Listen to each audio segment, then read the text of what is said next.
Hi అండి. Welcome back to worry miracles. నేను మీ శ్రావణి. ఈరోజు మంచి డిష్ చేసేసుకుందాం. చపాతీలోకి, అన్నంలోకి చాలా బావుంటుంది. అంటే మసాలా సొరకాయ కర్రీ.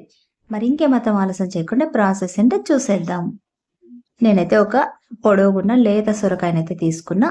బట్ ఈరోజైతే ఈ కర్రీ కోసమైతే అంత అవసరం ఉండదు. అందుకోసమే సగం అయితే కట్ చేసి పక్కన పెడుతున్నా. ఇప్పుడు సగం మాత్రము వాడుకుంటున్నా. దీన్ని పీలంతా తీసేసుకొని చిన్న చిన్న ముక్కలుగా కట్ చేసేసుకొని ఒక గిన్నెలోకైతే వేసుకొని పక్కన పెట్టుకుందాం. స్టవ్ పైనైతే పాన్ పెట్టేసుకుందాము. పాన్ కొంచెం హీట్ ఎక్కిన తర్వాత 1 స్పూన్ దాకా పల్లీలైతే వేసుకుందాం. ఇవి ఒకసారి జస్ట్ అలా కలిపేసుకుందాము.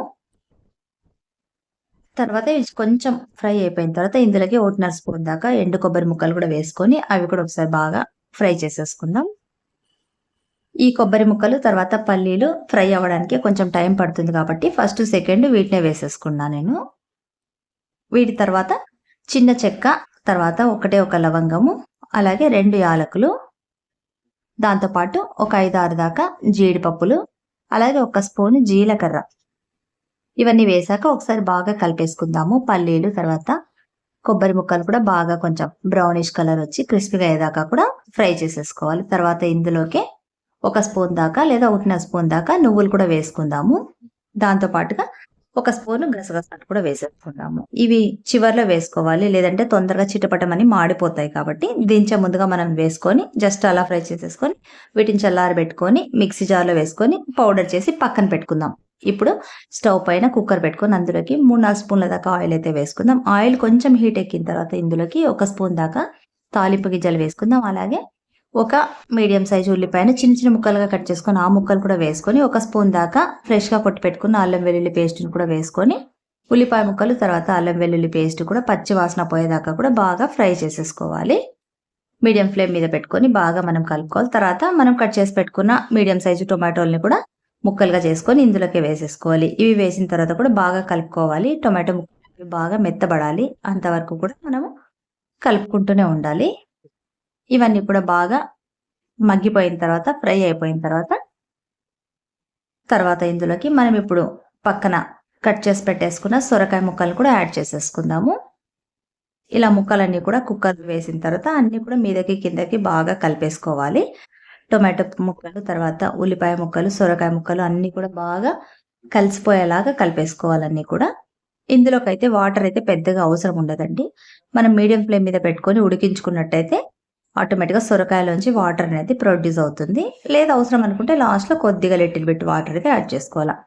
ఇప్పుడు మూత పెట్టేసుకుని ఒక 5-10 నిమిషాల దాకా మీడియం ఫ్లేమ్ మీద బాగా సొరకాయ ముక్కలు మెత్తబడేదాకా కూడా ఉడికించుకుందాం. 10 నిమిషాల తర్వాత మీకు చూపిస్తున్నాను. కొంచెం ముక్కలు అనేవి బాగా మెత్తబడినాయి కదా. ఇప్పుడు ఒకసారి అంతా కూడా బాగా కలిపేసుకుందాము.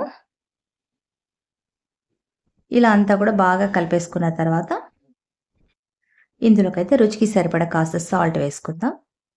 అలాగే 1/4 టీ స్పూన్ దాకా పసుపు, 1.5 స్పూన్ దాకా రెడ్ చిల్లీ పౌడరు, 1 స్పూన్ దాకా ధనియా పౌడరు.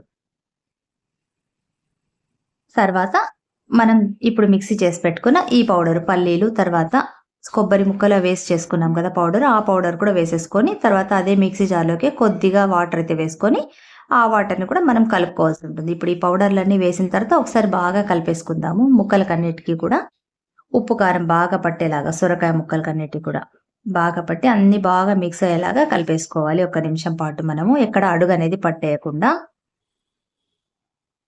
ఇలా అంతా కూడా కలిపేసుకున్న తర్వాత మనం ఇందాక మిక్సీ జార్లోకి వాటర్ వేసి పెట్టుకున్నాం కదా, ఆ వాటర్ కూడా కొద్దిగా అయితే యాడ్ చేసేసుకుందాము. ఈ వాటర్ వేసుకోవడం అయితే జస్ట్ అడుగు అనేది పట్టేయకుండా మాత్రమే, లేదంటే సొరకాయ కర్రీలోకి వాటర్ అనేది అవసరం ఉండదు. మళ్ళీ ఒకసారి అంతా కూడా బాగా కలిపేసుకుందాము. ఇలా అంతా కూడా వేసుకున్న మళ్ళీ కూడా ఒక 5 మనమైతే జస్ట్ అలా కొంచెము దగ్గర పడేదాకా కూడా ఉడికించుకుందాం. చూడండి మెత్తగా ఉడికిపోయింది కదా, సొరకాయ అనేది బాగా ఉడికిపోయింది. ఇప్పుడు ఫైనల్గా 1 స్పూన్ దాకా కస్తూరి మేతిని ఇలా చేతితో కొంచెం నలిపేసి వేసుకోండి. దీనివల్ల ఫ్లేవర్ అనేది చాలా బాగుంటుంది. ఇది వేసిన తర్వాత మళ్ళీ ఒకసారి బాగా కలిపేసుకోండి. అవసరం అనుకుంటే సాల్ట్ చెక్ చేసుకోండి. ఇంకేముంది, చక్కగా సర్వింగ్ బౌల్లోకి వేసుకోవడము. వేడి వేడి చపాతీలోకి లేదా వేడి వేడి అన్నంలోకి కూడా చాలా బాగుంటుంది. సో మీకు కూడా నచ్చింది కదా! మరి ఇంకెందుకు ఆలస్యం, మీరు కూడా తప్పకుండా ట్రై చేయండి. ఈ వీడియో మీకు నచ్చినట్టయితే ఒక్క లైక్ ఇవ్వండి. తర్వాత మీ కుటుంబ సభ్యులకి, మీ ఫ్రెండ్స్‌కైతే వీడియోని షేర్ చేయండి. నెక్స్ట్ మళ్ళీ ఇంకొక మంచి వీడియోతో మళ్ళీ మీ ముందుంటా. Until then bye. Thanks for watching.